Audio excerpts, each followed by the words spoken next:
ستا په حسن بې حسابه نغمې کاږم یو تر بله لاجوابه نغمې کاږم د خپل ژوند تر خاتمې مې دا هدف دی ستا په نوم ای جنابه نغمې کاږم سلامهای گرم و صمیمانه خویش را خدمت تک تک شما عزیزان از عمق قلب تقدیم می‌دارم و هر یک شما بزرگواران را و یکی از دیگر وبینار جذاب و دیدنی ما خوش آمدید عرض می‌دارم. امید که تا آخر وبینار همراهیمان کنید و از این وبینار ما استفاده عظیمی را نمایید. من پریسا ثنایی عضو پانتون آزاد افغانستان و یک سلام خاص تقدیم دکتر محمد صالح مصلح ماستر در جامعه الازهر مصر و عضو انجمن شرایط پانتون بلخ و عضویت در مجامع و انجمنهای علمی، عضو انجمن استادان دانشگاه بلخ، عضو انجمن شاعران فارسی زبان، عضو شاعران فارسی زبان و عضو انجمن شعر نو. و یک تشکری خاص از جناب استاد میکنم که دعوت ما را پذیرفت و در برنامه امشب ما اشتراک کردند. امیدوار هستم تا آخر برنامه همراهیمان کنید و از داشته‌های برنامه ما لذت ببرید. البته پیش از اینکه وبینار را آغاز کنم زه غواړم یو لنډه معلومات د پرانیستي پوهنتون په هکله تاسو ته وړاندې کړم. پوهنتون آزاد افغانستان که یک از نهادهای معتبر تحصیلی در افغانستان می باشد. از گذشته الی اکنون گام‌های عملی را به خاطر رشد و انکشاف سطح دانش مسلکی برای شهروندان برداشته و فعلا نیز به حیث یک نهاد مسلکی به خاطر ترقی و پیشرفت علم و دانش برای مردم رنجیده و محروم افغانستان تلاش می‌ورزد. این نهاد معتبر تحصیلی در مدت بسیار اندک توانست پل سر ارتباطی با دختران محترم و مملو از تحصیل باشد. د افغانستان پرانیستي پوهنتون ټولنه په څلور مهمو برخو کې فعالیت کوي. لومړی یې لنډمهال کورسونه ده چې د بیلابیل ډپارټمنټونو کې او بیلابیل برخو کې خدمت کوي، لکه د خارجي ژبو ډپارټمنټ چې کښې د انګلیسي، عربي، ترکي، فرانسوي او جرمني ژبو کې کورسونه لري. بل یې د طبي برخ ډپارټمنټ دی چې د اناتومي او سایکولوژي صنفونه لري. د پروفیشنل صنفونو ډپارټمنټ دی چې د ګرافیک ډیزاین، ډیجیټل مارکیټینګ، پروجیکټ منیجمنټ، فری لیسنینګ او نور برخو کې کورسونه لري. بخش دومی که پانتون آزاد افغانستان در آن فعالیت می‌نماید بخش ارائه سیمینارها و وبینارها میباشد. پانتون آزاد افغانستان برای شکوفایی نسل جوان هفته یک یا دو سیمینار و یا هم وبینار در زمینه‌های مختلف ارائه می‌نماید. شامل موضوعات وبینارهای اسلامی، انگیزشی، معرفی چهره‌های برتر و روانشناسی و آموزشی میباشد که از طریق گوگل مت ارائه می‌شود. درېیمه برخه د دند او سکالرشیپونو برخه ده. د افغانستان پرانیستي پوهنتون غواړي له هیوادوالو له نویو فرصتونو څخه خبر شي او همدې برخه کې له هغوی سره نوو بستونه اسکالرشیپونه شریکوي چې د کریر سنټر او اسکالرشیپو په ګروپونو کې له محصلین او د ګروپونو له غړو سره شریکوي. بخش چهارم خدمات در نشر و رساندن کتاب‌های الکترونیکی برای هموطنان، شاگردان، محصلین و دوستداران کتاب است. پوهنتون آزاد افغانستان با داشتن کتابخانه‌های آنلاین که بیش از 300,000 عضو در دو گروه جداگانه و یک چینل عمومی با صورت 24 ساعته در خدمت هموطنان عزیز است. مجتمع پوهنتون آزاد افغانستان در آغاز با صورت آنلاین کاملا رایگان بدون اخذ هیچ داخله محصول جذب نمود، اما بر اساس دلایل کورس‌ها را به پرمیوم تبدیل نموده. با رایگان بودن صنف محصلین متحد به صنف و جلسات دستیشان نبود و این خود باعث بی‌اعتبار شدن تیم کاری ما در مقابل اساتید داخلی و خارجی می‌گردید. اینکه همکاری آنها در دوره‌های بعدی کمرنگ‌تر می‌شد تمام این موارد باعث شد تا ما با شروع سنوم پرمیوم یعنی عقد داخله اندک نفیست و فعالیت ادامه دهیم. نظر به اعلامات صنف متوجه خواهد شد که در این پوهنتون فیس اخذ نمی‌گردد، صرف مقدار اندک جهت متحد ماندن محصلین و دروس در نظر گرفتن بسته‌های کردیت برای اساتید داخلی و محصلین برتر به مصرف می‌رسد. بنابراین مقدار اخذ شده از محصلین مقدار نیست تا از آن جهت پرداخت معاش و اساتید و کارمندان استفاده کنید. پوهنتون آزاد افغانستان تنها پوهنتونی است که توسط مردم برای مردم خدمت می‌کند. ما بیشتر از این دیگه پرگویی نمی‌کنم. وقت میتیم به جناب استاد. اول خوش آمدید میگم جناب استاد به برنامه امشب ما. خوش آمدید جناب استاد. انشالله که صحتمند باشید و بسیار تشکر میکنم که شما در برنامه ما تشریف آوردین و وقت دادین برای ما. نوبت به شما میدیم، میشه که سمینارتون آغاز کنید. اعوذ بالله من الشیطان الرجیم. بسم الله الرحمن الرحیم. شما صدای من رو دارین، درست است؟ بله. بله صدای بله بله مرا استاد استاد گرامی، صدا محترم شماست. صدا بله شما صدا داریم. شما داره. بله. الحمد لله رب العالمين والصلاة على نبينا محمد وعلى آله وأصحابه أجمعين. قال الله سبحانه وتعالى في محكم كتابه الكريم: قل هل يستوي الذين يعلمون والذين لا يعلمون. صدق الله مولانا العظيم. عرض سلام و درود و ارادت دارم خدمت همه شما بزرگواران، عامه از خانم ها و آقایانی که در این جلسه اشتراک ورزیدن، و اظهار تشکری دارم از همکاران دانشگاه آنلاین که این فرصت فراهم ساختند تا در خدمت تعدادی از بزرگواران باشیم. دلیل پذیرفتن این جلسه برای من این بود که اولا نام دانشگاه آنلاین برای من یک نام جدید بود و در کنار آن گره خورده بود در شرایطی که کشور ما با چالش های مختلف بخصوص با نامهربانی های بیرویه در برابر زنها قرار داره و زنان کشور ما به شکلی رها شدند و تنها گذاشته شدند.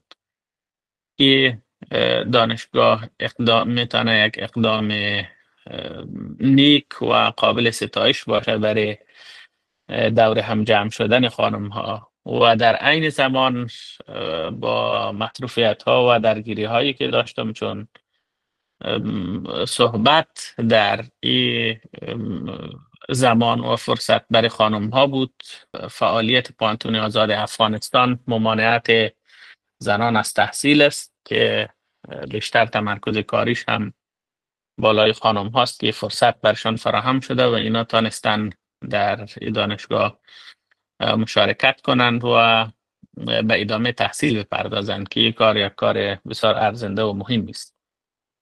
و اما در رابطه با آموزش زنان در اسلام، من میخوام پیش از پیش چند تا نقطه را به او بپردازم و اون نقاط شاید بتانه کلیدی ترین فصل گفتگو یا برای باز اندیشی در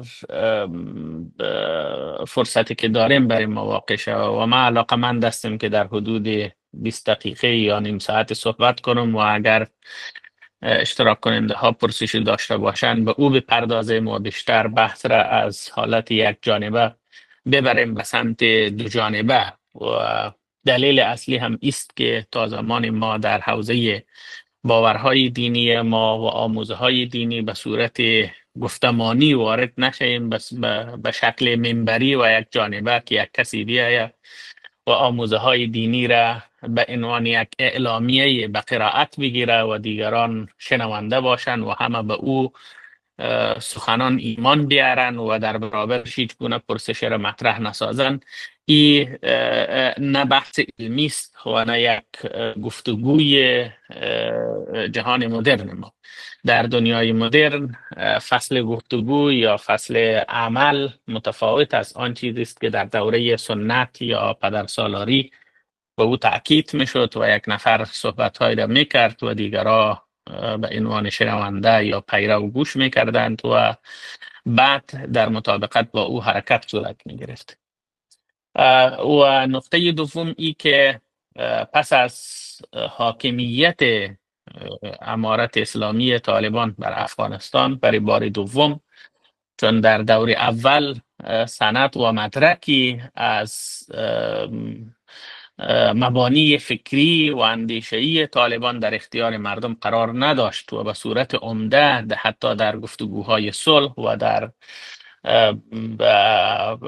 نشست هایی که در دوره گفتگوهای صلح صورت می گرفت یک دید واضح و روشن نسبت به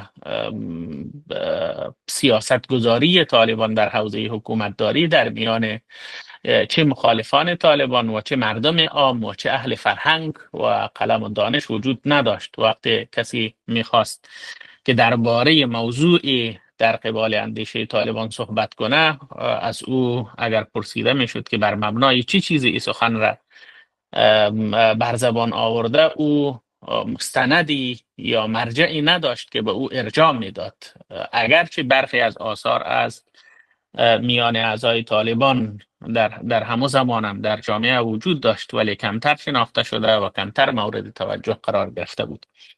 پس از به وجود آمدن امارت اسلامی طالبان در سال 2021 کتابی تحت عنوان الامارت الاسلامیه و نظامها از جانب آقای حقانی رئیس استر محکمه یا دادگاه عالی به نشر رسید و در این کتاب مبانی فکری و چارچوب حکومتداری طالبان به بررسی گرفته شد که در اوایل کتاب به زبان عربی بود و یکی از دلایل ای که من علاقمند شدم این کتاب به ترجمه بگیرم همین بود که جامعه عام افغانستان به صورت کل آشنایی با اندیشه طالبان نداره و بسیاری ها در اوایل هم مبنای دیدشان بر این بود که طالبا به زمان نیاز دارن و با گذشت زمان اینها فرصت ها را برای همه مردم افغانستان اعم از مرد و زن به صورت مساوی تقسیم خواهند کرد و برخی از جزئیات را که طالبا مد نظر داره او جزئیات هم در تعارض با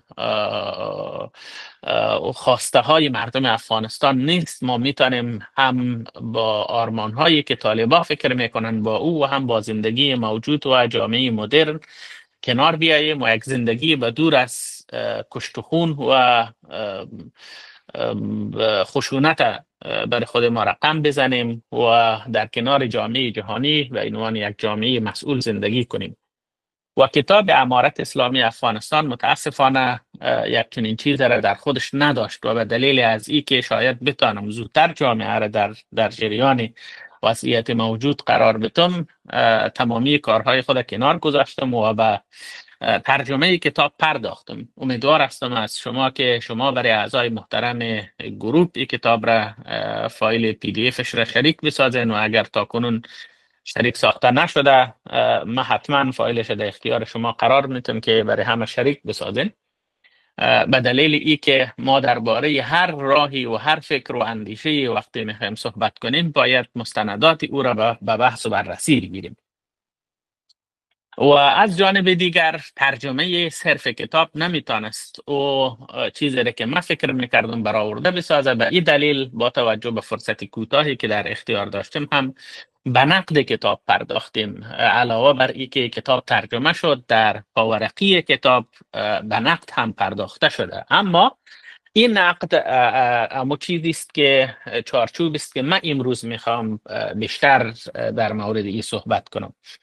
او است که ما برای هر کدام از اشتراک کنندگان یک پرسش را مطرح می سازم که بیشتر به این پرسش فکر کنن و پس از پایان یافتن این صحبت ما میشه که بیشتر صحبت کنیم و اگر پرسشی را هم داشتن در همین راستا بتانیم با هم پیش بریم. او است که فرض کنن که در روز قیامت چون تمامی دینداری ما یا تمامی تحمل سختی های ما گره خورده با بحث آخرت است که ما وقتی در پیشگاه خدا حضور پیدا میکنیم و پیامبر اسلام در اونجا به عنوان شاهد به عنوان پیشوا حضور دارند و اگر پیامبر اسلام از ما پرسیدند که شما چرا عمل نکردید ما به اونا چه پاسخی داشته باشیم.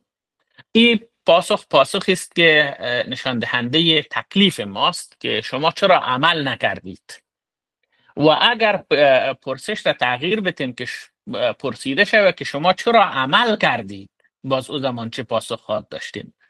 به این معنا که اگر پیامبر اسلام بفرمایند که آنچه که در این کتاب ها به نام ما منتسب است به نام اسلام به نام خدا منتسب است اینا چیزی نیست که ما گفتیم بلکه اینا در گذر زمان شکل گرفته و اینا منتسب به ما داده شده. چنانچه علمای حدیث هم همیشه این را تاکید میکنن این چیزی است که ما به او رسیدیم یا امام صاحب ابو حنیفه همیشه تاکید میکرد این چیزی است که به این نتیجه ما رسیدیم. اما اگر کسی سخنی بهتر از این را عرضه کرد بیاره عرضه بکنه و ما با او سخن بررسی میکنیم و پس از این که اگر قناعت ما را فراهم ساخت ما به سخن او عمل میکنیم. این نشان دهنده هم وسعت دید و در عین زمان عدم اعتماد بر اون چیزی است که ما در اختیار داریم. فردا فرض کنیم که اگر اینمی راهی را که ما میریم و اینمی برداشتی را که ما داریم این برداشت اشتباه باشه و در روز آخرت خداوند و پیامبر اسلام از ما بپرسند که چرا شما به این عمل کردین، او زمان ما دو تا حالت داریم، دو تا پیشفرض داریم که یا ما این استدلال میکنیم که خب چون در صحیح البخاری آمده بود، چون در صحیح مسلم آمده بود، چون در سنن ابو داود آمده بود، چون فلان ملا در منبر گفت، چون فلان کتاب گفته بود، یا این استدلال میکنیم ما بر اساس فرموده فلان حدیث کار کردم، و یا هم این صحبت میکنیم که خب ما بر مبنای تحقیق و درک عقلی و علمیه که داشتم فهمیم بر این بود که شما بر مبنای عقلانیت مرا مؤاخذه میکنید، چون در اسلام یک رکن تکلیف، رکن اساسی تکلیف، رکن عمده و اساسی تکلیف عقل است، هم بلوغ و هم عقل. اگر کسی بالغ نشده باشه مکلف نیست و اگر کسی عاقل نباشه مکلف نیست. به همین دلیل دیوانه مکلف نیست اگر چه سن او برسه به 80 سال یا به 50 سال یا به 40 سال یا به 30 سال که اوج از جوانی و شعور و نیروست، ولی وقت عقل نداره مکلف نیست. بر این مبنا خب ما بر مبنای عقلانیت خودم این راه را رفتیم، به این نتیجه رسیدیم و در پایان این نتیجه به این عقل ما گواهی داد که اینمی سخن خدا نیست یا اینمی سخن از پیامبر نیست، به این دلیل ما عمل نکردیم.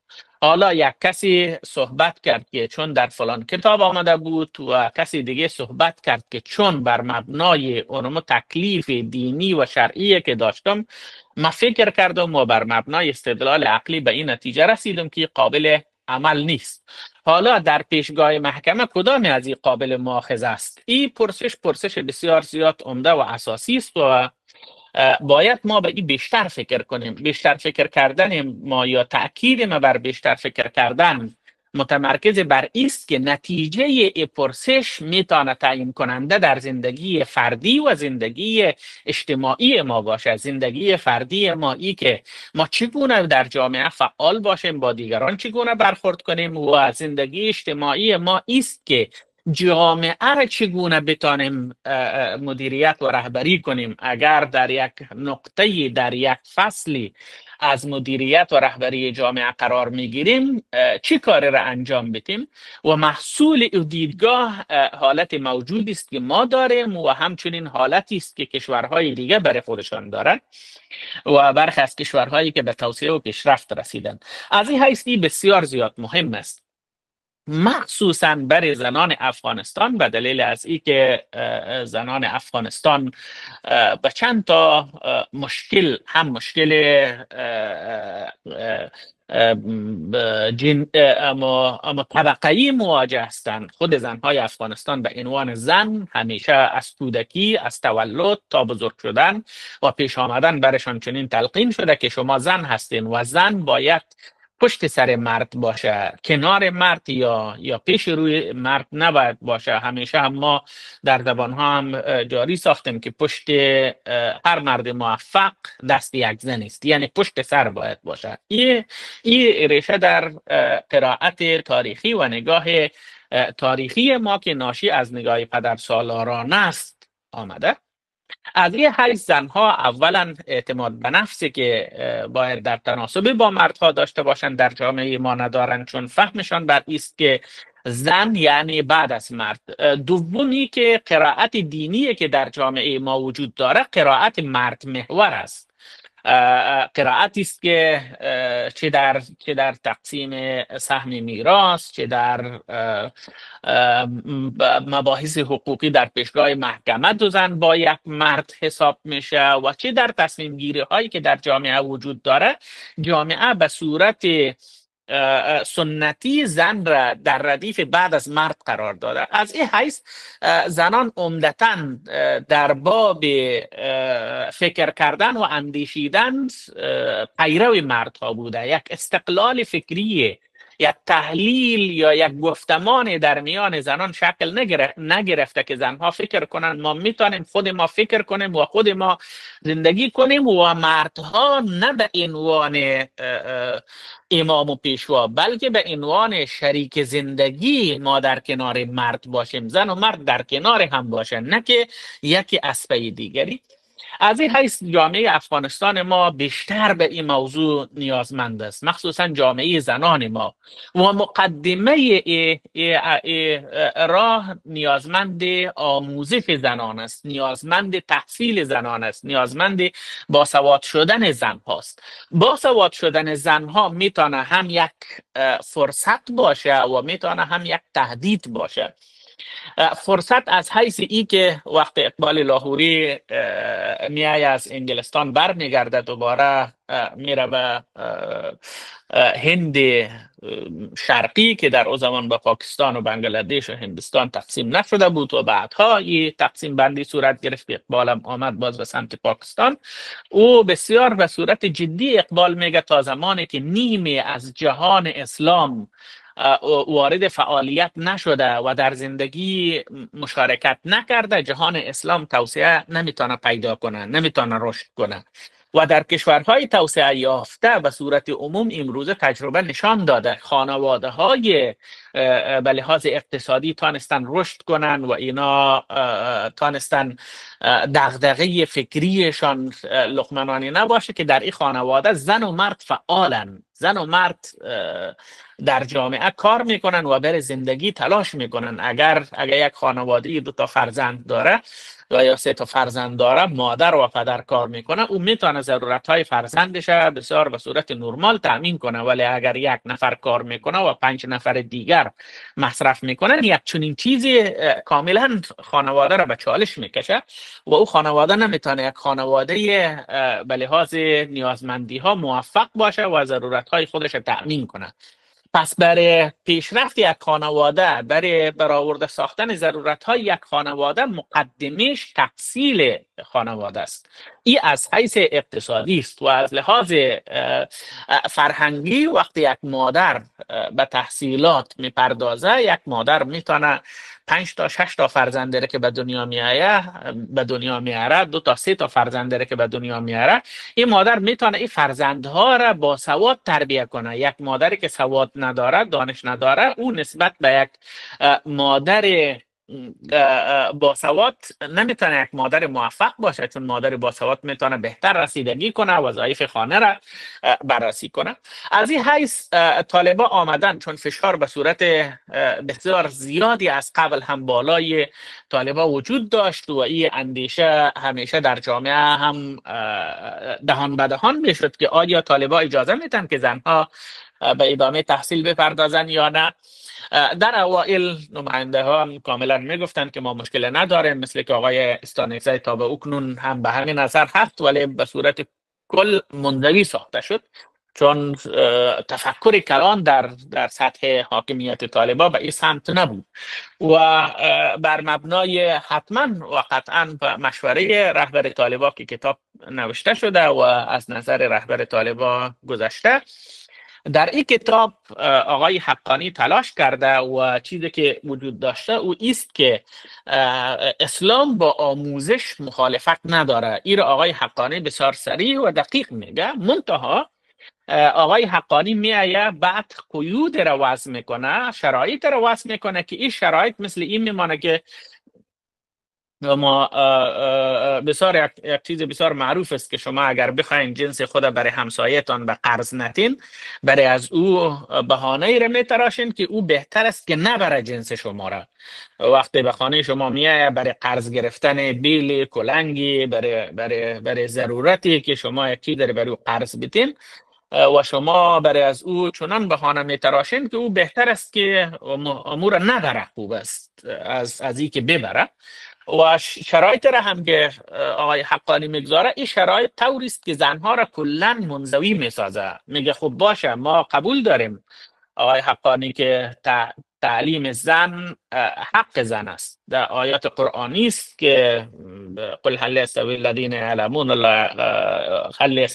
یعلمون والذین لا یعلمون یا هم بسیار معروف است و همه ما در هر جا میشنویم که اولین آیه قرآن کریم اقرأ بسم ربک الذی خلق نازل شده و بر این مبنا قرائت یا خواندن در اسلام مانع نیست. این اصل پذیرفته شده است، اینجا را قبول میکنن. اما چیزی را که آقای حقانی مطرح میسازه و دقیقا هم البته آقای حقانی در این مورد من مدعی نیستم که غلط میگه، بلکه این یک تفکر تاریخی است که از دوره صدر اسلام تا به این روز آمده. او است که نگاه به زن از کدام زاویه است؟ نگاه به زن به عنوان یک نقطه وسواس است یا به عنوان یک عضو از بشر؟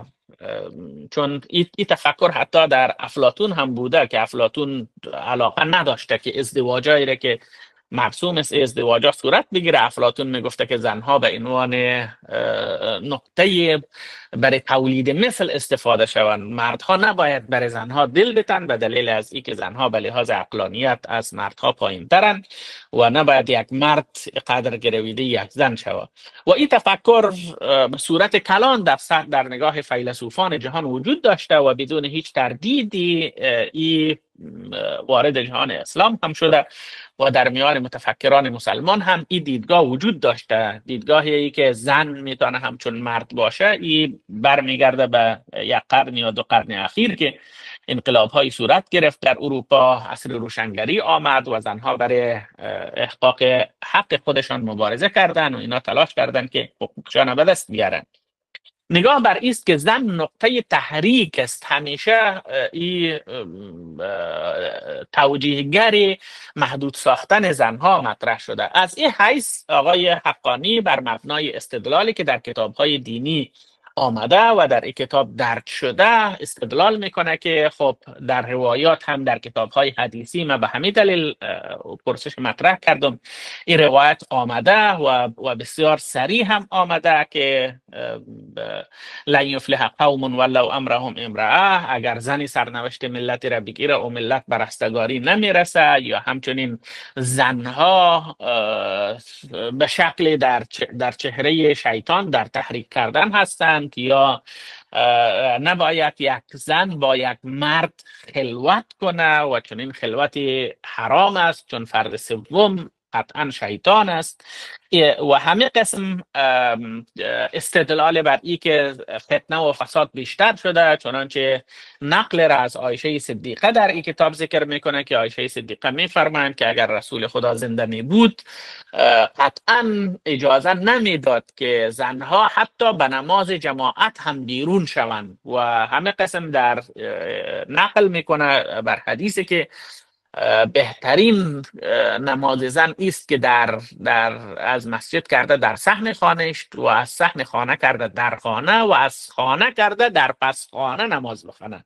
یعنی ای که به هر پیمانه ای که زن منزوی تر شود به همون پیمانه بر زن ثوابش بیشتر است.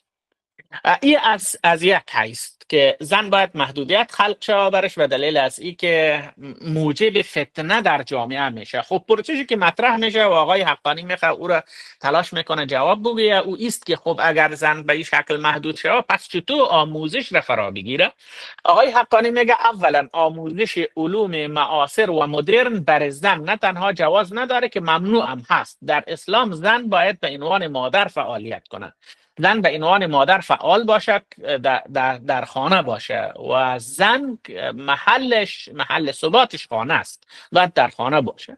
و اگر علوم دینی را فرا میگیره اولا شرط است که باید محرم زن بر زن علوم دینی را برش آموزش بده و این را بر مبنای استدلالی که از منابع فقهی و روایی داره بر این مبنا استدلال میکنه و نقل قولها را نقل میکنه و کاملا همش در آخرش مثل که در قانون امر به معروف مرجع داده شده در اینجا مرجع داده میشه که شما از این مراجع میتونین بگیرین و بخوانین.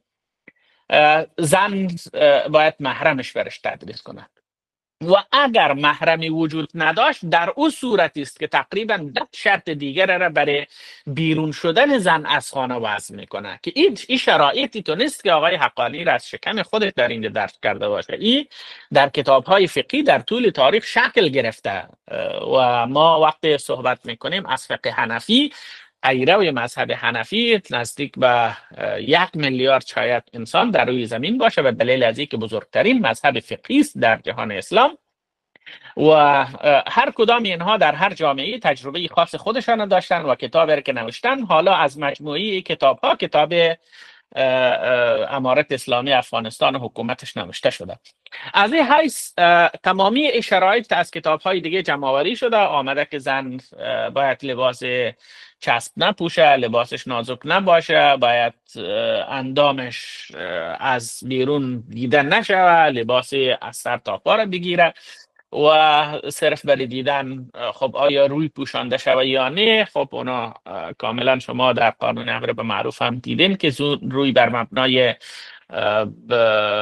ضرورت اسلام باید پوشانده شود و آموزش باید مختلط نباشه که قطعا فاسد است و همچنین آموزش در اسکول که بیشتر اصطلاح انگلیسی است در پاکستان به کار میره، در اسکول هم نباشه، در مکاتب مدرن در افغانستان یا مکتب در افغانستان در این هم نباشه، بلکه آموزش دینی توسط استادی که او مورد اعتماد باشه به دینداری است و به دانش دینیش و با فاصله یا کشیدن پرده یا واقع شدن حائل این تدریس شود و مبنای استدلالش هم از آیات قرآنی است، آیاتی که در حق زنان پیامبر گرامی اسلام آمده که یا نساء النبی لستن کاحد من النساء، بعد ای زنان پیامبر شما مانند دیگر زنها نیستید، و همچنین در آیه دیگر آمده که و اذا سألتموهن فاسألوهن من وراء حجاب، هرگاه اگر شما سؤال پرسیدید باید از پشت پرده باشه و این را سرایت میده آقای حقانی به تمامی بخش های زندگی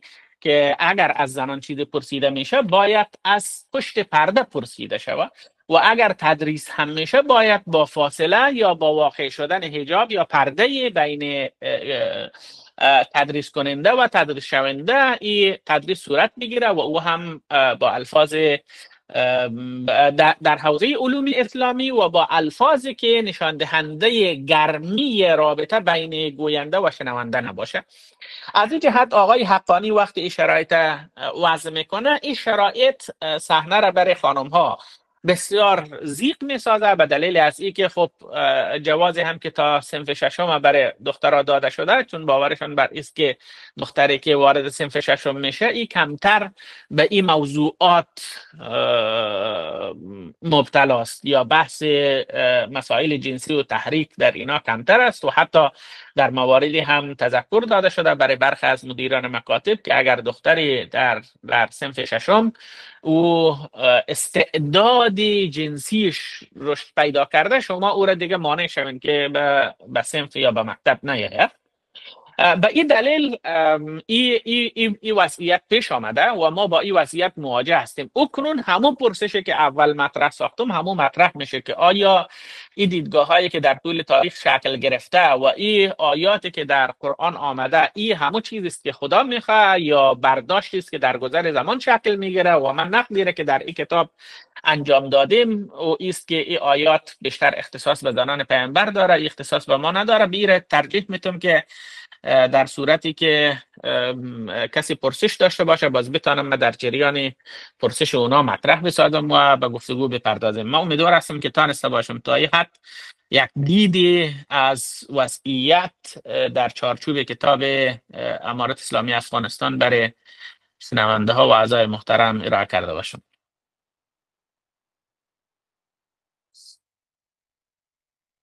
بله، من منتظر هستم اگر پرسشی و نظری بود تا فرصتی که در اختیار داریم به اون میپردازیم. له هغه مسلې څخه یو نړۍ مننه چې یو په زړه پورې او مهم سیمینار یې وړاندې کړه. له ټولو ګډونوالو هم مننه کوم چې زموږ په سیمینار کې ګډون وکړه او زموږ بلنه یې ومنله. اوس د پوښتنې وخت را رسېدلی، اوس د دوستانو پوښتنو ته ښاغلی مصلح ځوابونه درکړي.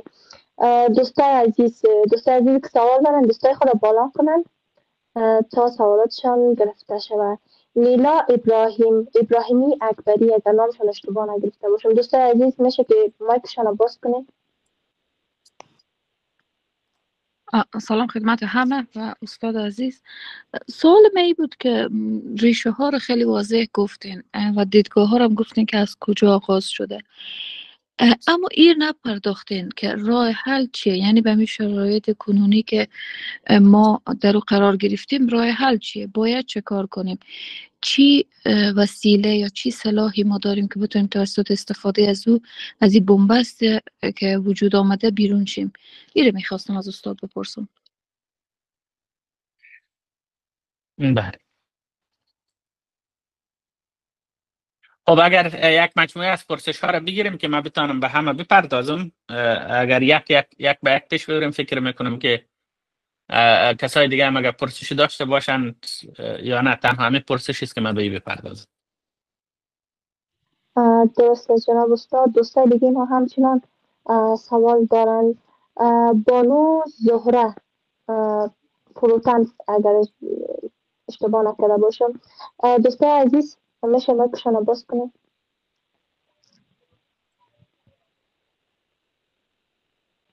بانو زهره میشه مایکتان رو باز کنین و سوالتان رو بپرسین.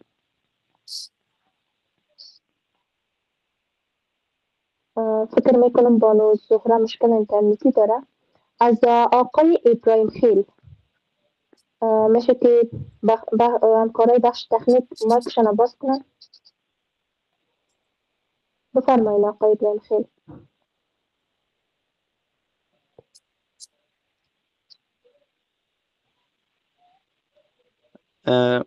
صدای ما دارین؟ بله بله بله، من صدای صدای شما. شما رو دارم. خب سلام به شما استاد گرامی، امید که جور و صحتمند باشین. با تشکر از معلومات بسیار خوبی که برای ما ارائه کردین. پیش ما یک چند سوال هست که میخوایم بپرسم. اولی که اگر در صورتی که بعضی از آیات و یا احادیث صریح باشه درباره یا هر موضوعی که باشه، مثلا در مورد زنان که موضوع امروز ما هسته، در صورتی که آیات صریح وجود داشته باشه و او آیات درست هم باشه و و آیات خود طبعا خود درست است و احادیث هم صحیح باشن، آیا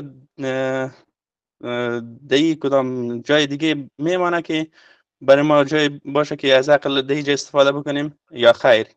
یک سوال ما است. و دیگه ای که در بعضی از جای هم خودم از اون آثار که در بعضی کتاب یادآوری شده، از جمله از این کتابی که امارت اسلامی نام داره، که دوجه یادآوری شده که هیچ آثار از اشتراک زنان در حکومت و سیاست در دوره اول اسلام وجود نداره، نه دوره پیامبر صلی الله علیه و سلم، نه در دوره خلفای راشدین. آیا این درست است؟ اگر درست است چرا اشتراک نداشتن؟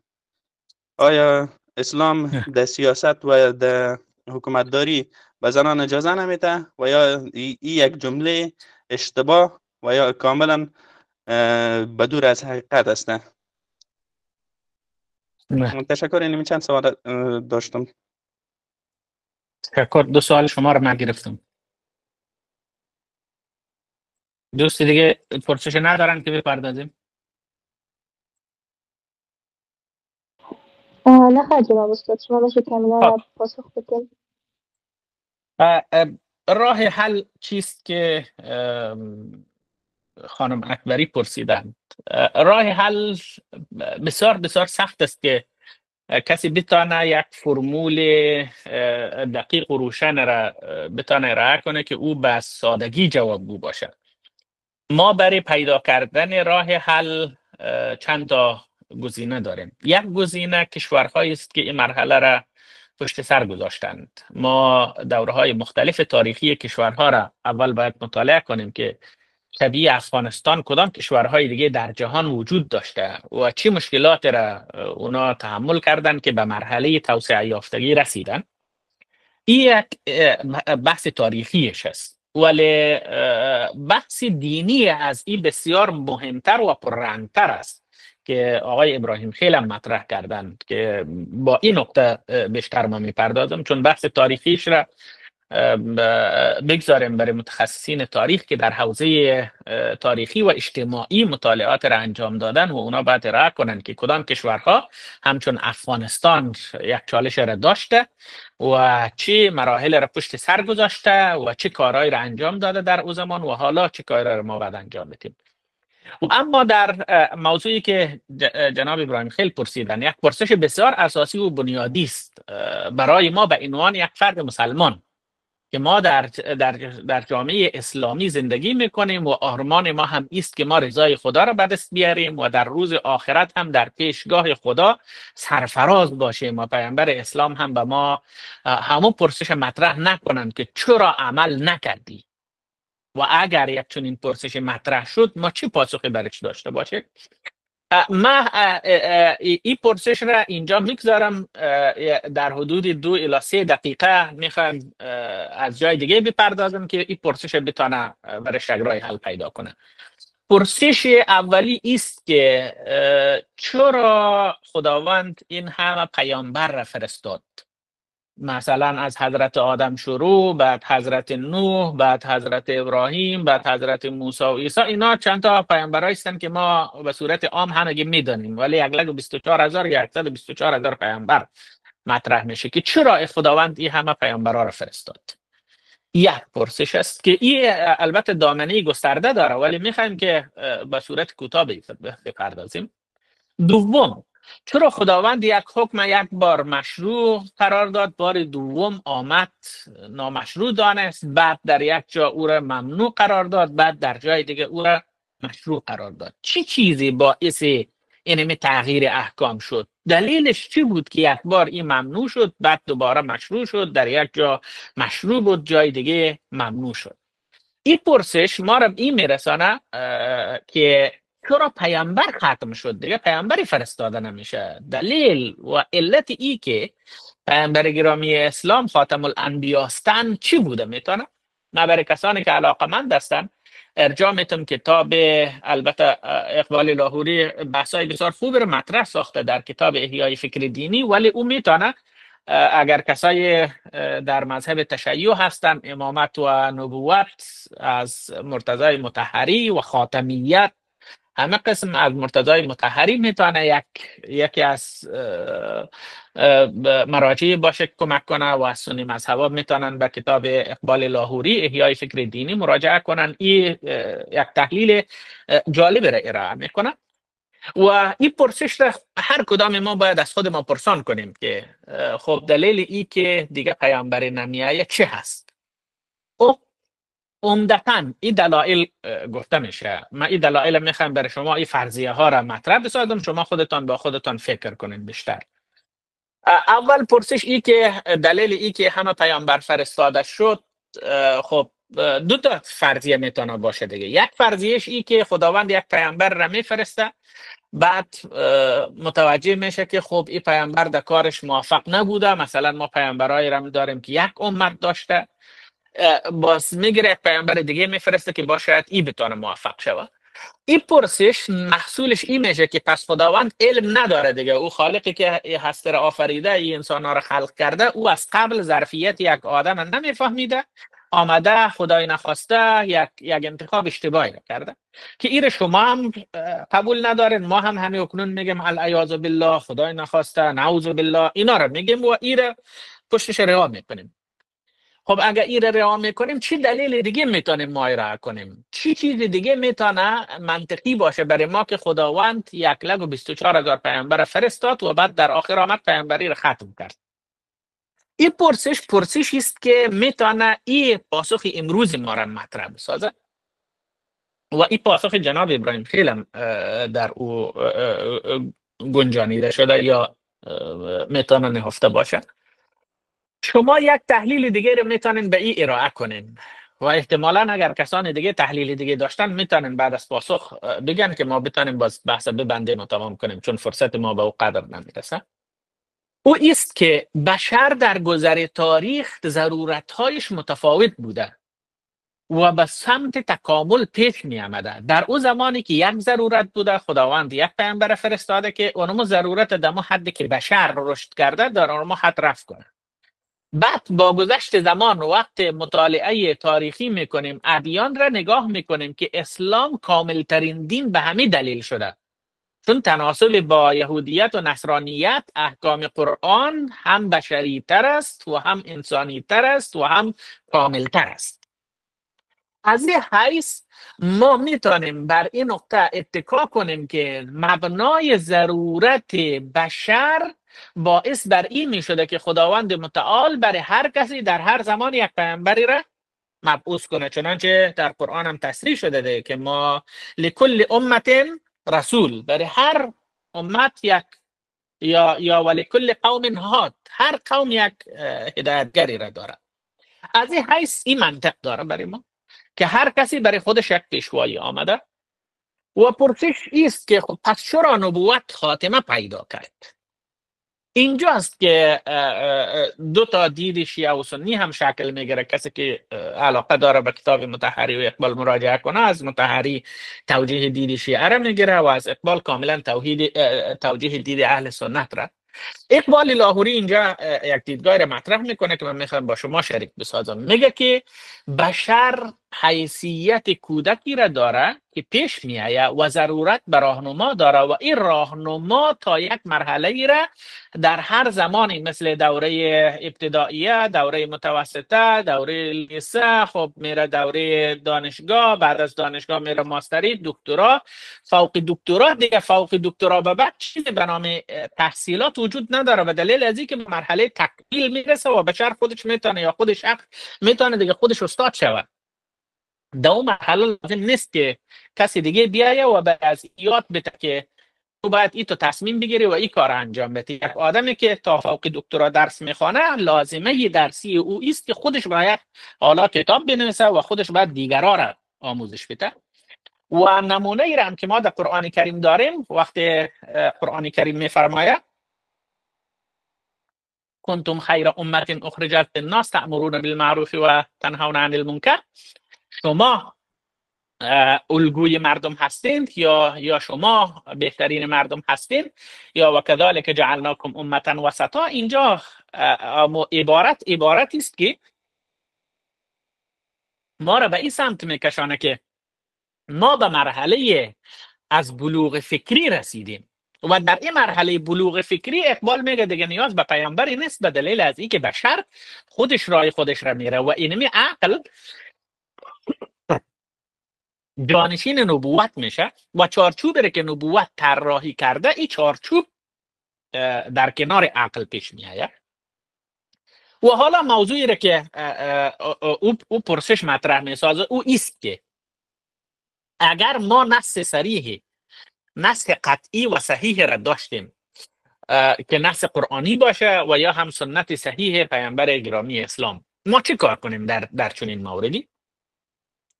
پرسش ما است که وقتی ما میگیم که ولکم فی رسول الله اسوه حسنه لمن کان یرجو الله والیوم الاخر، پیامبر اسلام اسوه و الگوی شماست، آیا ما برمیگردیم به 1400 سال قبل نگاه میکنیم که پیامبر گرامی اسلام چه کار کردند و یا ما پیامبر گرامی اسلام را در 1400 سال بعد فرض میکنیم؟ مثلا شما فرض کنید که اگر پیامبر گرامی اسلام امروز در قرن 21 مبعوث می شدند و قرآن کریم در این زمان نازل می شد، آیا باز هم ما حکمی در قرآن به نام بردهداری داشتیم یا نداشتیم؟ اگر معتقد بر این باشیم که نه، قرآن کریم دقیقاً عین همون چیزی است که فعلا وجود داره امروز نازل می شد، خب همین دیدگاهی است که تفکر طالبان یا نگاهی که امروز بنیادگرایانه مطرح میشه به او تاکید میکنه.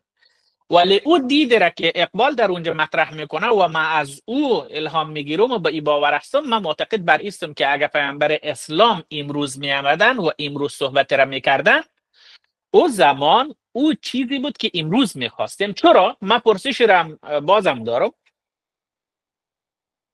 فرض کنین که مردم مکه در زمان بعثت پیامبر گرامی اسلام چقدر تعداد نفوس بوده؟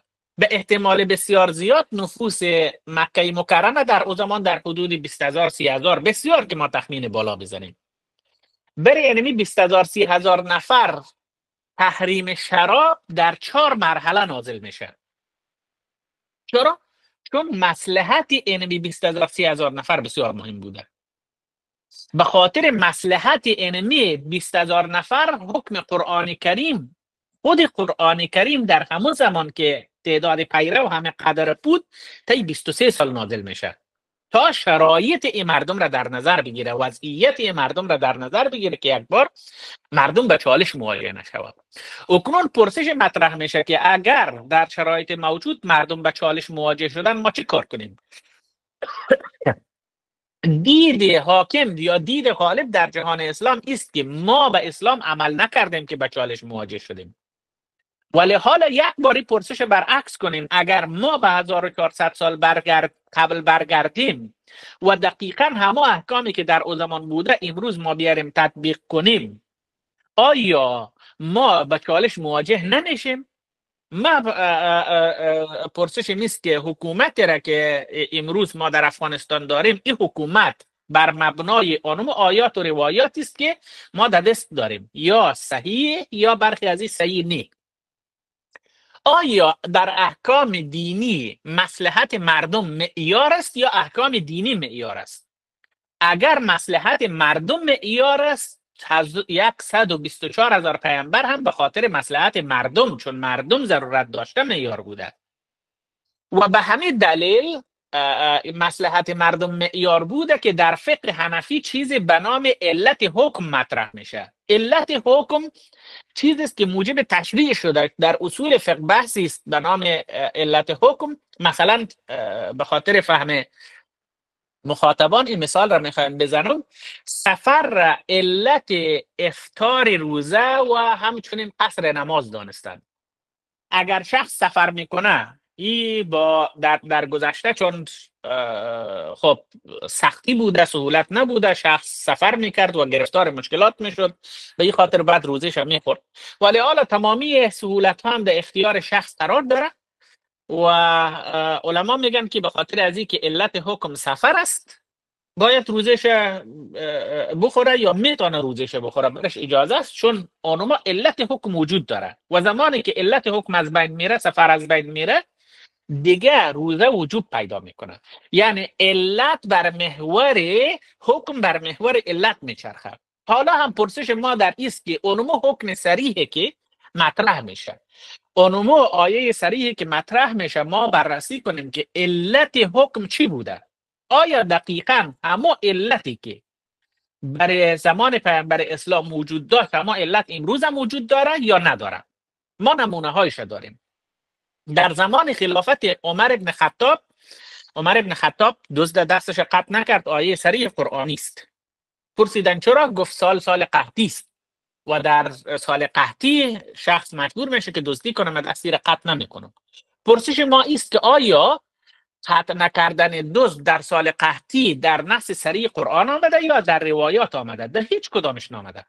ولی عمر ابن خطاب بر مبنای مصلحت جامعه و چون این چیز عمل نکرد. و یا عمر ابن خطاب در آیه صدقات که ذکر میشه انما الصدقات للفقراء بعد میایه و المؤلفه قلوبهم، کسی که مؤلفه القلوب است برش پرداخته شود. مؤلفه القلوب در صدر اسلام و در زمان پیامبر گرامی اسلام تعدادی از بزرگان مشرکین بود که اینها ایمان نیاورده بودن، ولی به خاطر ای که مانع دعوت و مانع پیشرفت کار پیامبر اسلام نشن، بر از اینا از زکاتی که جمع آوری میشد یک سهم داده میشد.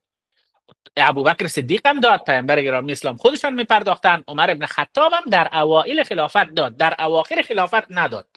پرسیدن چرا؟ گفت ما در اون زمان ضعیف بودیم، حال قوی شدیم، دیگه نیاز نیست که بدیم. در حالی که نص صریح قرآن است و در خود قرآن هم نیامده که اگر شما قوی شدین نپردازین و در حدیث هم نیامده که ای به خاطر ای که ما ضعیف هستیم باید بپردازیم. این تحلیل عمر ابن خطاب بوده و تا به امروز به او عمل میشه. همه قسم موارد بسیار زیادی را داریم که حالا فرصتش نیست، در حالی که حدیث صحیح است یا آیت بسیار صریح است، ولی عمر ابن خطاب به خاطر مصلحت مردم او را آمده حکمش تغییر داده. و این به معنای تحریف اسلام یا وضع قانون بر مبنای هوا و هوس نیست. چرا؟ به دلیل از این که هوا و هوس شخصی نیست، شخصی است، ولی وضع قانون به خاطر مصلحت مسلمان هاست، وضعیتی که مسلمان ها با او مواجه هستند. اگر ما معیار مصلحت مسلمان ها را بگیریم که این مصلحت فردی نیست و این عقل هم فردی نیست که عقل ما، عقل احمد، عقل محمود، بلکه عقل اجتماعی. امروز جامعه افغانستان وقتی به عقلانیتش مراجعه کنین، جامعه افغانستان طرفدار باز شدن مکتب است. حتی اگر نص صریح موجود داشته باشد برای بسته شدن مکتب، این نص تحلیل بر علت حکم میشه. در اون زمان علت حکم چی بوده؟ مثلا فرض کنید که علت حکم بدوی بودن زندگی مردم بوده، رسیدگی نکردن برای مشکلاتی که پیش می آمده. اگر به یک زن تعرض می شده، دستگاه حکومت فاصله‌اش دور بوده، نمیتونست رسیدگی کنه. ولی امروز سهولت ها بسیار زیاد شده و این مشکلات کم شده. او نگرانی هایی که برای یک زن پیش می آمد دیگه اون نگرانی ها نیست. مثلا شما نگاه کنید، ما در روایتی داریم که زنی در هنگام نماز خفتن وقتی در راه بود، نماز شب، مورد تجاوز قرار گرفت و پیامبر اسلام از رفتن دیگه زنها منع نکردن بر رفتن نماز. اما بعدها عایشه صدیقه میگه که اگر پیامبر اسلام زنده می بودند و این وضعیت می دیدند، مانع رفتن زنها به جماعت میشه. خب حالا اینجا شما نگاه کنید که عایشه صدیقه میبینه که مصلحت امروز مسلمانان اینی است و اگر پیامبر اسلام امروز می بود اینی کار میکرد.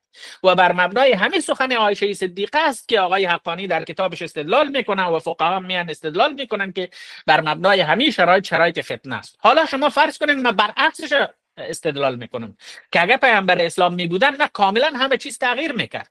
چه چیز موجب ترجیح دیدگاهی از او بر دیدگاهی است که من طرفدارش هستم؟ چه چیزی میتونه را ترجیح بده جز مصلحت جامعه اسلامی، جز مصلحت جامعه که ما در او زندگی میکنیم؟ اگر مصلحت جامعه ما ای بود که او ترجیح داده شه و او را من نباید ترجیح بدم بلکه مسلمان ها ترجیح بدن، و اگر مصلحت جامعه اسلامی ای بود که ای ترجیح داده شه و بعد مسلمان ها ترجیح بدن. و به همین دلیل در اسلام مسلمان ها جانشین خدا میشن، جانشین پیامبر میشن. لن یجتمع امتی علی الضلاله، امت من هرگز به گمراهی اجتماع نمیکنه. از همین جریشه میگیره که مسلمان ها در اسلام معیارن. به همین دلیل اهدنا الصراط المستقیم صراط الذین انعمت علیهم میشه، یعنی راهی کسانی که بر اونها ای داده شده، یعنی جمع استفاده شده. جمع یا بستر کلان اجتماعی محور تصمیم گیری در اسلام شناخته میشه تا جلوی هوای نفس گرفته شود. ما امیدوار هستم که به قدر کافی توضیح داده باشم. ما فکر میکنیم که فرصت ما هم به پایان میرسه.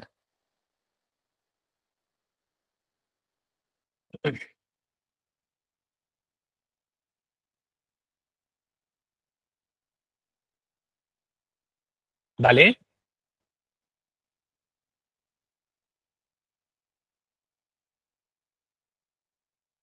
الو. صدای شما رو داریم جناب استاد. بفرمایید. من به قدر کافی من فکر صحبت میکنم کردم که جناب امرخیل صاحب بازم سوال دارن. فکر میکنم جناب امرخیل صاحب بازم سوال دارن. همکارای عزیز اگر مایکشون باز کنید بعد از این سوال با میخوام. بفرمایید جناب. تشکر از اینکه فرصت دادین.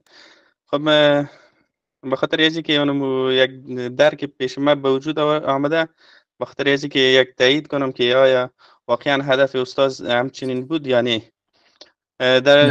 در جوابی که شما جناب استاد گفتین که دیجا حال ضرورت، خب یعنی مصلحت جامعه در نظر گرفته شود، نه اونم آیات و یا احادیث اگر در صورتی که درست باشه و یا نادرست باشه، بلکه اولویت مصلحت داره.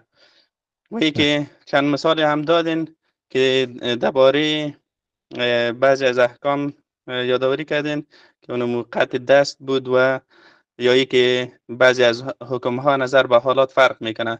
یعنی یعنی دوجه تعدیل و تعویض میشه خود، و یا به اساس ضرورت است که اونمو حکم اونمو حالاتش هم طبعا بیان شده در بعضی از موارد، مثلا مسافر باشه یا حالات دیگه باشه، او خود طبعا دوباره پس برمیگرده که اونمو حالات جامع حکم بیان شده. یعنی دیجا اونمو پس راجع نمیشه به مصلحت، بلکه دوباره پس اونمو به اونمو آیات صریح راجع میشه. و ای که یعنی و اگر در صورتی که مصلحت رو ما در نظر بگیریم، این خودش به این معنا نمیشه که اونمو احکامی که اسلام آورده، اونمو آیات و یا اونمو گفته های خود پیامبر صلی الله علیه وسلم و یعنی او ابدی نبوده. یعنی همیشه یعنی مصلحت جامعه را مد نظر بگیریم و اونمو آیات و اونمو احادیثی که در حالی که میفهمیم او صحیح هم است، او را به خاطر مصلحت کنار بگذاریم و اونمو مصلحت جامعه را پیش ببریم و آیات را کنار بگذاریم. اینه میخوادش یعنی مایک شما را اسلام قطع نکنن. بله مایک شما را قطع نکنن، میشه که بله. یعنی همچون معنای را نمیده، در صورتی که اگر مصلحت را ما به اونمو خود منابع و ماخذی که ما اونمو منبع احکام ما است، در صورتی که اولویت مصلحت بدیم، یعنی اونمو خود اسلام را یک کم زیر سوال نمیبره. ما فکر میکنم که نه، اگر پرسشتان تمام شده باشه بیشتر مایک شما اگر قطع نباشه که ما بتونم که شما چند تا نمونه را پیش برم که بتونم به قناعت شما بپردازم. تمام شده پرسش شما؟ بله استاد.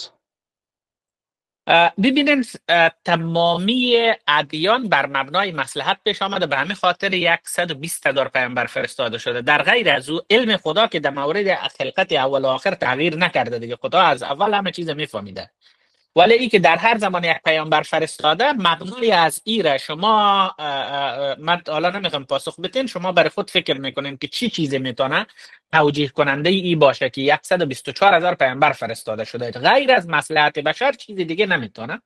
به همین دلیل علمای بزرگی مثل غزالی، شاطبی و کسان دیگری آمدن یک تعریف به نام مقاصد دین را کردن. گفتن تمامی ادیان در دنیا وقتی فرستاده شده از جانب خدای متعال 5 تا هدف تعقیب میکنن.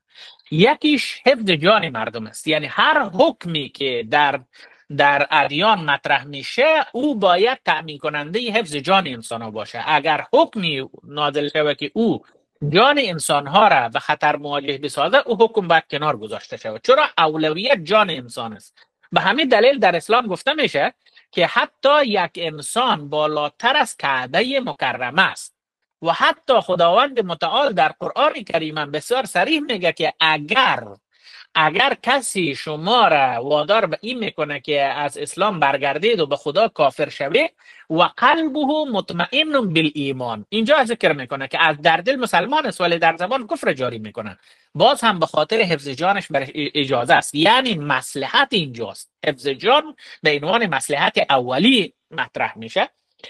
به همه خاطر اصل حفظ جان است. حالا شما در یک مورد پیدا میکنید که در اسلام حکمی آمده است که او جان انسان ها را به خطر میندازه. علما و متخصصایی که در این حوزه کار کردن میبینند که در صدر اسلام این حکم دارای یک علتی بوده که حالا او علت در شرایط ما وجود نداره. مثلا سفر در گذشته بسیار سخت بوده، سفری کاره در سفر باید شخص روزه میخورده.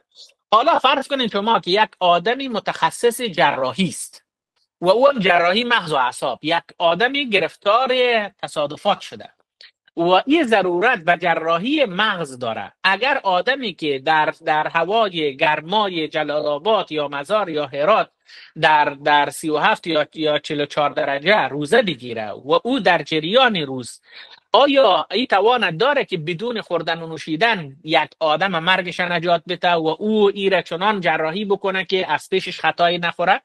ضریب بسیار بالایی وجود داره که گرسنگی موجب بری شه و که این آدم نتانه این عملیات انجام بده، چون نجات جان ضرورت است و این اولویت پیدا میکنه بر حکم صریحی که آمده، مسافرم نیست، ولی اینجا حفظ جان این، نجات جان این اولویت پیدا میکنه.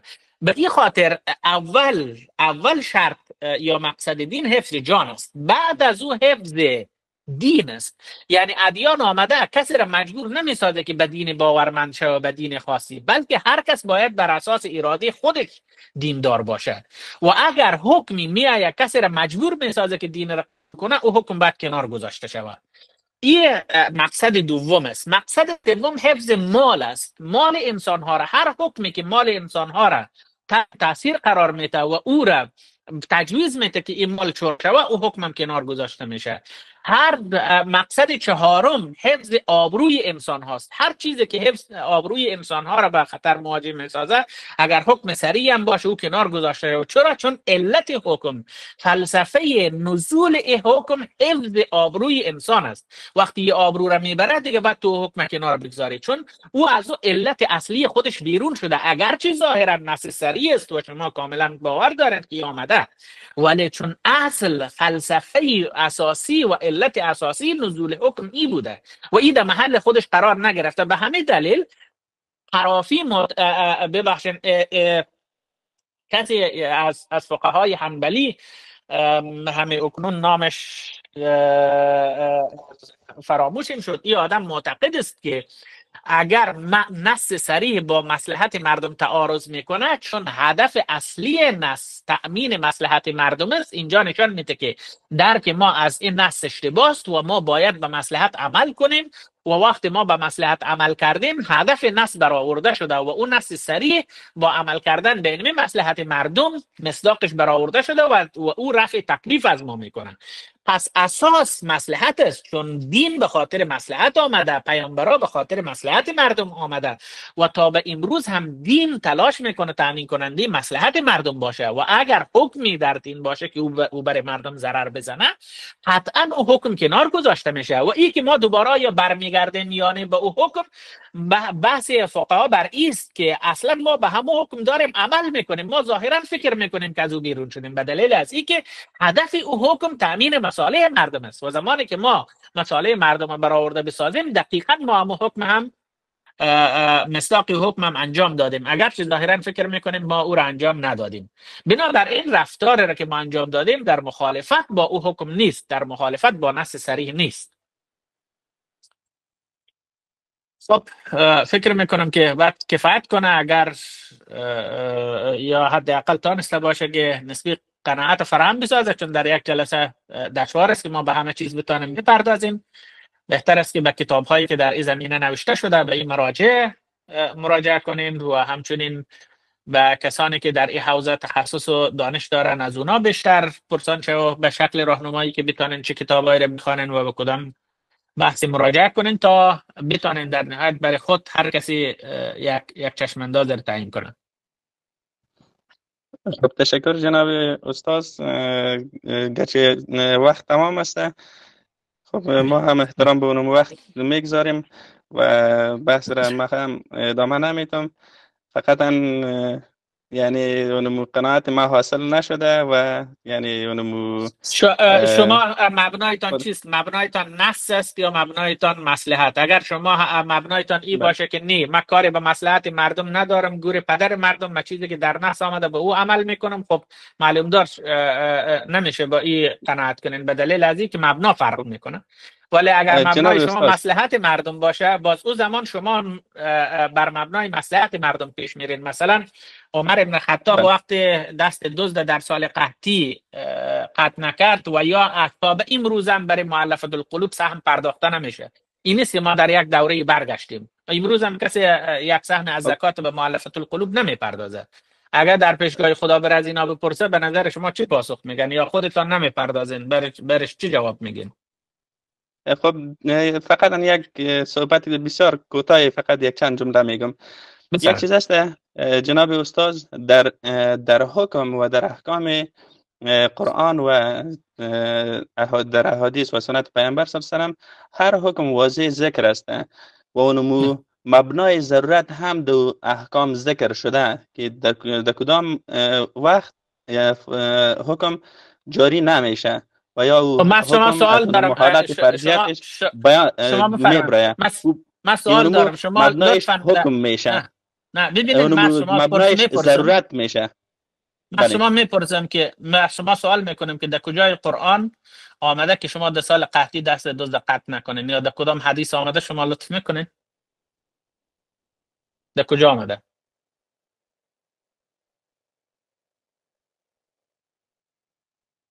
بله، میشه شما لطف کنین که در کدام حدیث یا در کدام آیه آمده که دست دزد قطع نشه در سال قحطی، یا در کدام آیه یا حدیث آمده که شما مؤلفه القلوب سهمش نپردازین؟ شما میتونین میره در قرآن یا در حدیث پیدا کنین؟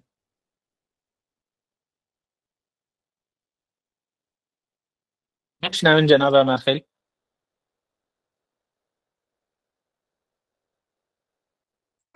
آقای امرخیل مایک شما بسته است، میتونین مایکتان باز بکنین، بعد از او نظرتان شریک بسازین.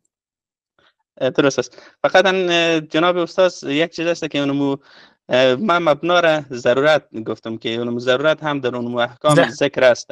مثلا در قرآن شما در ما کجا آمده؟ شما در این ضرورت برای من نشان بدین که در کجای امی آیه السارق و السارقة فقطعوا ایدیهما این میره در کجای امی ضرورت ذکر شده، در کجای امی، و همچنین در آیه تقسیم صدقات در کجاش کلمه ضرورت آمده یا گفته شده که به مبنای ضرورت شما بتین یا نتین؟ در احادیث هم شما اگه پیدا کردین ما قبول میکنم. خب جناب استاد بخاطر اینکه مطالعه ما قدر زیاد نیست، چنانچه شما طبعا حتی ماسری خود را گرفتین، من فقط یک مثال از قرآن کریم دیگه ذکر میکنم بخاطر اینکه من دکترای در فقه و اصول فقه گرفتیم، من بر مبنای متسلطی که دارم میگم. خب وقتی شما قبول نمیکنین خب مرا به چالش میکشین، میگن که نه فهم تو درست نیست، فهم من درست نیست، من احترام دارم. بفرمایید دلیل. اگر در صورتی که دلیل رد شد باز میشه که خیر گرچه وقت کم است که در وقت کم تو یک موضوع بسیار کلان صحبت کردن یعنی ناممکن خواهد بود. مثلا در قرآن کریم از یهودیان ذکر به عمل آمده و اونا را به خاطر از مورد انتقاد قرار دادن که یعنی مصلحت را اولویت دادن و اونمو احکام را تطبیق نکردن و به اساس اونمو مصلحت های خود پیش می رفتن، یعنی کنار زدن. و چیزایی که مثلا شما ذکر کردین که مثلا بعضی از مثالا را، یک فقط درباره قطع دست که در زمان حضرت عمر رضی الله عنه صورت گرفته، چونی برای ما بیخی بار اولم بود که شنیدم، یعنی مطالعه در این باره ندارم. درباره مثالی که گفتین که نفر اگر در صورتی که به قتل روبرو باشه در اون صورت میتونه که کلمات کفری را هم بگه که این جواز داده شده، یعنی حکم ازی وجود داره، یعنی جواز ازی در این حالت جواز داده شده. و حتی مثلا شراب و بعضی مسائل دیگه این احکام جواز داده شده، یعنی این باز ما نمیتونیم که به اساس مصلحتی را بگیم. چی است جوازش به اساس چی است؟ جوازش به اساس چی است؟ اینجا ضرورت پیش آمده و ضرورت هم ذکر در احکام شده. نگاه کنین ضرورت چی است؟ یعنی حکم دو وجود داره. نه نگاه کنین وقتی میگن ضرورت چیست؟ خب یعنی دوباره اساس ضرورت هم پس به اون منابعش برمیگرده، یعنی اون ضرورت نگاه کنین ضرورت چی است؟ میپرسم خواست شما پرسیدن وقتی میگن ضرورت چیست؟ یعنی ضرورت مثلا یک کسی اون جان خود را مثلا از دست میته در صورتی که یک روزه بگیره. ضرورت حفظ جان مثالش در موردی که شما بخاطر اینکه که رب با خود موضوع داشته باشه. شما همه حفظ جان دانستین، درست؟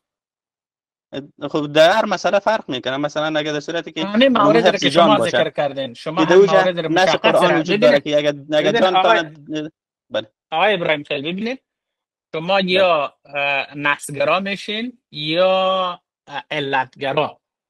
چیزی که امام ابو حنیفه هم در اول آمد مطرح ساخت همین بود. یا شما کاردن به نص گفته دینمین جا بشین، شما میشینین، گفته بخیز میخیزین، دیگه کار به این ندارین که علتش چیست. اگر شما به این مبنا پیش برین دقیقاً اهل حدیث یا سلفی یا اخباری تمام این مبناش همیست، به این سمت میرین. و اما اگر شما پرسشتان ای باشه که چرا بشینم چرا بخیزم، او زمان شما علت را که شأن نزول هم در منابع از او عنوان میشه، تابع علت حکم میشه. علت حکم جستجو میکنین و آل امروز پرسان میکنین که آیا اما علت حالا هم وجود داره یا نداره. اگر شما نسگرا باشین میگین من کار به علت ندارم، 50,000 سال بعدم من به اینمی عمل میکنم چون نحس آمده و در روز آخرت هم که رفتم به خدا میگم که اینمی رو تو گفته بودی من عمل کردم. و اگر خدا پرسان کنه که خب چرا از عقلت کار نگرفتی، شما اونجا استدلال میکنین که لعنت به عقل، یا میگن که خب ما ولی اینمی کار کردیم دل ترچه میکنه، یا هم میگن که خب عقل من نرسید. اگر عقل من نرسید باز زمان بعد استدلال کنین که خب من تلاش خود کردم ولی عقلم کوتاهی کرد. این استدلال شما میتونه باشه. اما اگر مبنا علت حکم باشه، او زمان شما استدلال میکنین که خب اما علت را که 1400 سال قبل بود او علت امروز دیگه وجود نداشت. فهم من این بود که اگر پیامبر اسلام هم امروز می بود همه کار را که من کردم اونا میکردن که من از اونا پیروی میکردم حتما، و با اقتدای به پیامبر اسلام من این کار انجام دادم چون علت حکم را من درک کردم که این نیست. حالا اگر ما اشتباه کردیم او تلاش ما بوده که به اشتباه رفته ولی نیت بد نداشتیم. به نظر شما کدام مسیر خدا مؤاخذه میکنه؟ اینجا نمیتونیم به نتیجه برسیم به دلیل از اینکه دو تا مبنا فرق میکنن. اگر شما مبنایتان این باشه که نه ما هر چیزی که در حکم آمده حتی اگر علت حکم هم در حکم ذکر شده، چنانچه اخباری ها یا ظواهر به همیست دیگه، ابن حزم و دیگران میگه ما علتی که در نص سری ذکر شده باشه ما با آنها اکتفا میکنیم دیگه. قیاس و علت حکم را که احناف به نام استنباط علت مطرح میکنه ما این قبول نداریم به دلیل از اینکه هوای نفس احناف است. هر چیزی که در نص سری آمد و علتش هم در همون نص بود ما با همون عمل میکنیم و چیزی که شما میگن دقیقاً همون استدلال است که چون در خود نص ذکر شده و ما پس شما دیگه به علت عمل نکردین، شما به نص عمل کردین چون نص شما رو گفته بکن میکنین. و اما اگر شما علت محور باشین او زمان پرسان میکنین که دلیل عمل به این یا علتش چیست که این کار انجام میتون. او زمان میبینین که آیا همه علت در شرایط موجود هم وجود داره یا نداره. اگر وجود داشت میگن خب علت وجود داره عمل میکنیم. اگر علت وجود نداشت او زمان میگن خب علت وجود نداره دیگه ما عمل نمیکنیم. مثل این میمونه که مثلا شما با یک تیغ سر کسی را بتراشین، خب کندی تیغ موجب بری میشه که سر شخص تراشیده نشه. شما میگین من کاری به کندی تیغ ندارم، من میرات اینمی تیغ به سر عزیز زده میشینم چون برای ما گفته شده تیغ به سر بزن. ولی یک وقت است که شما نگاه میکنین که علت ای که اینمی سر را ای تیغ نمیتراشه کندی تیغ است. من باید تیغ تیز کنم، من باید تیغ نو بسازم، من باید سایقلش بتم. علت را شما جستجو میکنین. اگر شما بگین که نه من کاری به علت ندارم یا علت هم در خود نص آمده است، خب شما باز هم به علت عمل نکردین چون نص آمده دیگه، شما باز هم به نص عمل کردین. از این حیث شما راهی را که اخباریون رفتن، راهی را که اهل ظواهر رفته، راهی را که سلفیای امروز میره، دقیقاً شما همین راه را میرین. میگن عقل ما رسیدگی نمیکنه، عقل ما توان تحلیلش نداره، عقل ما درکش نمیتونه، ما علت حکم درک کردن نمیتونیم، پس ما ناگزیریم که تابع حکم باشیم. ما حکمی که آمده به او عمل میکنیم. دقیقاً همین کاری رو که امارت اسلامی طالبان انجام میده همیست. اگر امارت اسلامی طالبان شما جای رو پیدا کردیم که او در منابع اسلامی نیامده بود، ما از همه چیزی که ادعا میکنم میگذرم. ولی بحث ما است که آیا آنما شرایط امروز هم هست یا نیست؟ اونمو علت امروز هم پیدا میشه یا نمیشه؟ اگر ما علت امروز هم پیدا میشد میگیم خب باش.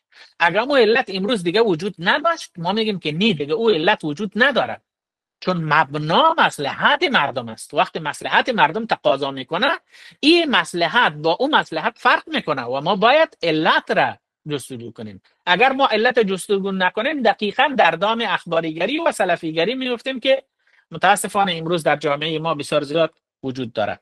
ما دیگه فکر میکنم که در همینجا به پایان میرسانیم. انشالله که بتانیم در جلسات بعدی اگر فرصتی بود و ما وقتی داشتم در خدمت باشم.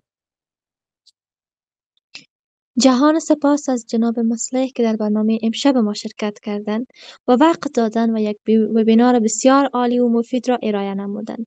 امید که شما هم از سخنان استاد بزرگوار استفاده اعظمی را برده باشید. تشکر از تک تک شما عزیزان که حضور پیدا کردید. سخنان آخر را میگذارم برای جناب استاد محترم. بعد از سخنانشان برنامه امشب ما به پایان میرسد. شبتان خوش، ایام به کامتان. با تشکر از شما و دانشگاه آزاد افغانستان امیدوار هستیم که دانشگاه فرصت خوبی باشه برای تأمین ارتباط بین اقشار مختلف جامعه و زمینه و فرصت گفتگوی بدور از کینه و بغض و خودخواهی و شخصیت طلبی صورت بگیره و ما در فضای مجازی بتانیم تمثیل یک گفتگوی منطقی و عقلانی را داشته باشیم که بتانه برای نسل‌های بعدی و جامعه ما الگو واقع شود. و از دعوتتان بسیار زیاد تشکر. امیدوار هستم که شام و شبه همه شما خوبان خوب و خوش باشه و در کنار خانواده‌های محترم آرزوی سلامتی و سعادت و تندرستی دارم. ایام بکامتان.